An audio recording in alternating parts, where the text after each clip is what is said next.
Good morning mga kalinga. Panibagong reaction na naman po ang inyong matutunghayan sa araw na to. Ayan, ang ating re-reactionan po ay ang bahay po ni Jazz Evan. Ayan. So, alam nyo mga kalinga, itong si Jazz Evans ay isa sa mga beneficiary po ni Rowell of Malalag. Si Jazz Evans po ang pinapabahayan ngayon ni Rowell at siya din po yung may karamdaman, yung need ng operation, si Jazz Evans po. Pero priority muna, no? Inuna muna ni Rowell ang bahay ni Jazz Evans. So, ang bahay ni Jazz Evans po mga kalingap ay kunting kimbot na lang, matatapos na. Actually, tapos na siya no? Finishing touches na lang ang nangyayari. Pintura, at saka napinturahan na yun kahapon nila Rowell. Then yung tindahan, no, malapit na rin, no, ang tindahan, ginagawa na yung flooring. So pag ma-tiles na yon, so ready na. So napaka ganda ng bahay, kahit na maliit lang pero komportable, no. Yan yung mahalaga. Hindi mo naman kailangan ng malaking bahay or mansyon na bahay para magkaroon ng sabing disente, no, dissenting bahay.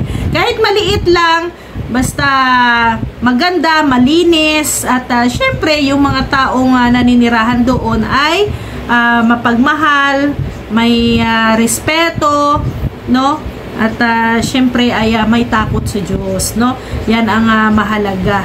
And congratulations, no, kina Jazz Evans. Ayan, ilang araw na lang ay magre-ribbon cutting na.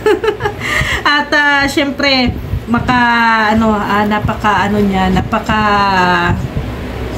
bless, napakasaya ng araw na yan, lalo na sa pamilya, no. Kitang-kita yung bahay, napaka-elegante tingnan.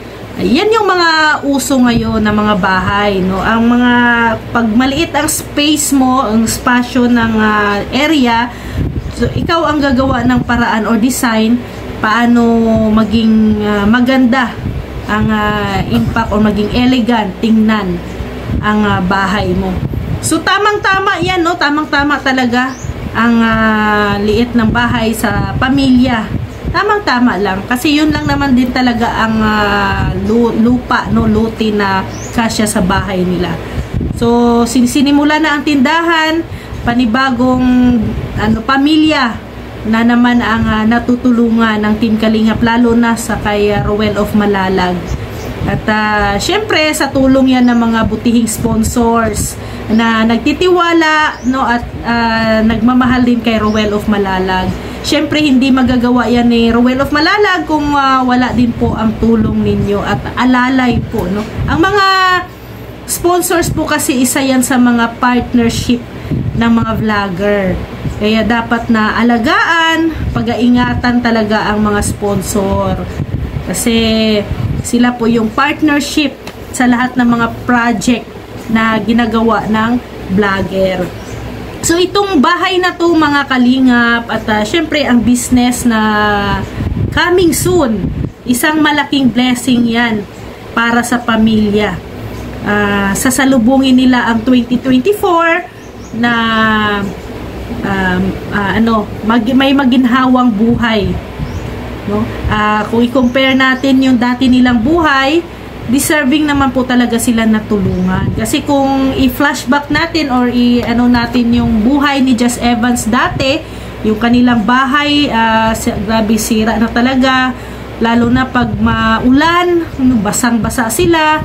So kailangan talaga, need talaga nila din na matulungan. Kitang-kita naman po, no, sa sitwasyon, sa kalagayan po nila. Kung ating babalikan ang kanilang kalagayan noon. Kaya ang masasabi ko lang kina Jazz Evans at sa kanyang mga magulang, pag-aingatan at syempre mahalin niyo po ang regalo na binigay po sa inyo, kasi isa kayo sa mga napili na nabigyan po ng bahay ang dami-daming nangangailangan ng tulong sa buong Pilipinas. Isa kayo sa mga napili. Kung matapos man ang proyekto sa inyo, bahay, business, huwag nyo pong kalimutan si Ruel of Malalag at ang mga sponsors na tumutulong po sa inyo. Tuloy-tuloy nyo po silang pasalamatan. At syempre, yung regalo na binigay nila sa inyo ay panghabang buhay, no? So grabe, napakaganda at masasabi mo na safe na talaga sila kasi may kisame na, may naka-tiles, no? Naka-tiles. So kahit sino, no, hirap kaya magpabahay ngayong panahon na yun. Ngayon, hirap magpabahay po talaga sa panahon ngayon, no? Pero sila Just Evans or sino man na pinapabahayan ngayon, no, isa sila sa mga blessed kasi wala silang naging problema sa gastusin, unlike kung ikaw pa ang magpapagawa. Nako, aabutin po ng hundreds, ilang thousand ang magagasto sa pabahay. Itong bahay ni Just Evans po, ang rinig ko po ay nasa na yata ito, 100 plus or magwa 200,000 na yata ang bahay na to. Kahit ganito po kaliit lang ang bahay, mga kalingap, mahal po talaga. Unang-una na dyan, ang materialis, mahal na. Mga labor, hindi man naman makukuha agad or matatapos agad ng isang linggo. Itong kay Just Evans, ganito lang kaliit pero aabutin din ng buwan. Ito mga ilan na. Malapit na mag-isang buwan ang bahay ni Just Evans. So ganyan po kahirap ang magpapabahay ngayon. Kaya congratulations sa mga nabiyayaan ng mga pabahay. Alagaan ninyong maigi yan kasi regalo yan sa inyo habang buhay na kung sa tutuusin hindi na makukuha or hindi na mawawala sa inyo ang bahay. So para kay Just Evans, continue lang. At napansin ko kay Just Evans na parang interested siya sa vlogging. Doon, nakikita siya, nahagip siya sa camera ni Ruel na nagba-vlog din si Just Evans. Nagbi-video din siya. Tinanong nga din siya ni Ruel kung gusto niya mag-vlog. Wala namang masama doon. Walang masama na kung magkaka-interest ang bata sa vlogging.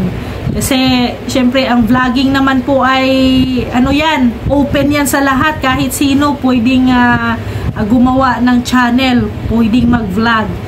No? So, ang lang, kung gusto ni Just Evan na mag-vlog, so, magpapaturo siya kay, kay Kuya Ruel niya para maalalayan, magabayan siya kung paano at syempre, stressful din bagayan, so dapat din siya, parang maturuan, motivate din si Just Evans, if ever lang na gusto niyang mag-vlog. 'Di ba? Hindi naman yan kasi sa pilitan. Nasa yan, interest ng tao. Pag interest ng tao ang pagiging vlogger, so go for it. Suportahan, 'di ba? So dito kay Just Evans, if ever na malapit na ang kanyang ribbon cutting, so okay na, tapos na ang business, okay na yung kanilang munting tindahan. Ang next yata po ang aasikasuhin ay ang operation po ni Just Evans. So yan na naman po ang ating aabangan sa mga next na mga kaganapan sa buhay po ni Just Evans. At syempre, maraming salamat po sa mga tulong ng mga sponsors na tumutulong kay Just Evans at kay Ruel of Malalag. Maraming salamat po, dahil nandyan kayo palagi tumutulong. At syempre sa mga sponsors na dumarating din po sa amin na nagtitiwala, maraming salamat po sa inyong suporta at tiwala sa amin. So sa mga hindi pa po nakapanood ng full video na to, please pakidalaw po ang channel ni Ruel of Malalag.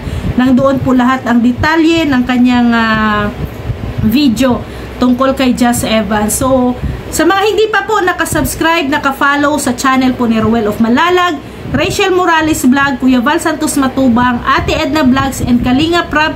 Please paki-follow and click na din po ang notification bell para updated po kayo lagi sa kanilang mga video. At also po, huwag nyo din pong kalimutan ang inyong abang lingkod, Rhea Olarte. Mayroon po tayong Facebook page, Rhea Olarte Vlogs, Rhea Olarte Official. Maraming salamat po mga kalingap. See you tomorrow. God bless everyone. Bye-bye po.